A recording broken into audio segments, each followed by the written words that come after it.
మీ బడ్జెట్కి మీ వెనక మేడం మధ్యలో మీరు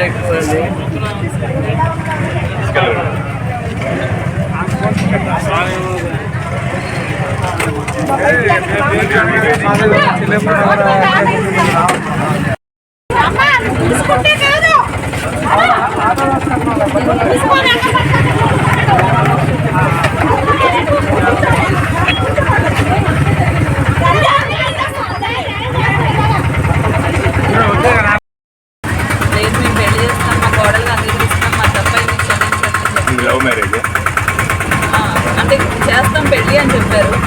తిరుమల గిరిలో పెళ్లి చేస్తాము సత్యనారాయణ రత్నం అని చెప్పి ఇతను పెద్దలు చెప్పారు కదా అని నమ్మి అప్పటి నుంచి ఫోన్లో మాట్లాడుతున్నాను వీళ్ళకి తెలుసని. ఇంకొకప్పుడు అప్రూవ్ చేసాము ఇక్కడ తిరిగామంటున్నారు కానీ మనిషి రాదు. ఊళ్ళో ద్వారా కానీ వీళ్ళకి తెలుసని రకరకాలుగా నాకు ఆరోగ్యం కేసు పెట్టినప్పటి నుంచి నా ఆరోగ్యం బాగోపోవడం, అర్ధరాత్రులు నాకు ఏదో ఇబ్బందులు అవ్వడం, నాకు ఎవరో భయపెడుతున్నట్టు ఉండడం, ఇలా చాలా విషయాలు జరుగుతున్నాయి. నేను దేవుడిని అట్లా నమ్ముకుని కళ బతుకుతాను. నువ్వేం చేస్తానా?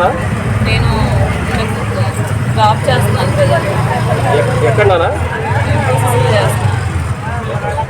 ఇప్పుడు నీకేం కావాలి? ఇప్పుడు మనిషి రావాలి. నాకు అన్యాయం జరిగింది. నేను ఎవరిని పెళ్లి చేసుకుని పిల్లలు కానీ నా అబ్బాయి తీపిచ్చేసాడు. తీపిచ్చేసాడు. నాకేం ఇష్టంగా తీపించుకోలేదు. అబ్బాయి పేరేం పేరునా? గునుకుల వెంకటకృష్ణ బామశెట్టి. మరి పోలీసులు ఏం చేయలేదా? పోలీసులకు చెప్పానండి. నేను డీజీపీ ఆఫీస్కి వెళ్ళాను. నాకు సూసైడ్ అటెంప్ట్ చేసి నాకు ఒంట్లో బాగోలేకపోయినా నేను డీజీపీ ఆఫీస్కి మా అమ్మ నేను వర్షంలో తిరిగాము, కమిషనర్ ఆఫీస్కి తిరిగాము, విజయవాడ ఆఫీస్కి తిరిగాము, ఉమెన్ కమిషన్కి వెళ్ళాను. నేను పూజలు వ్రతాలు చేయాలో దేవుళ్ళు చేయాలో నా మీద ఏమేమి పూజలు చేయించారో వాటన్నిటికీ తట్టుకుని నేను నిలబడుతున్నాను 2 ఏళ్ళ నుంచి. నాకు మనుషులు మోసం చేశారు, దేవుడు మోసం చేశారు. అందరూ కలిసి మనిషి అయితే నాకు రావాలి ఇక్కడికి. మీ తల్లిదండ్రులు రాలేదు మరి? నా కడుపులో ప్రాణం పోయింది. నా జీవితం నాశనం అయిపోయింది. నేను ఇంకొకరు చేసుకోలేని పనిలేదు. నాకు న్యాయం కావాలి. నేనే చచ్చిపోయి నా కుటుంబమే నాశనం అయిపోకూడదు కదా అని మీ తల్లిదండ్రులు ఎంత రాలేదు? మా నాన్నకి హార్ట్కి రీసెంట్గా స్టంట్ అయిందండి.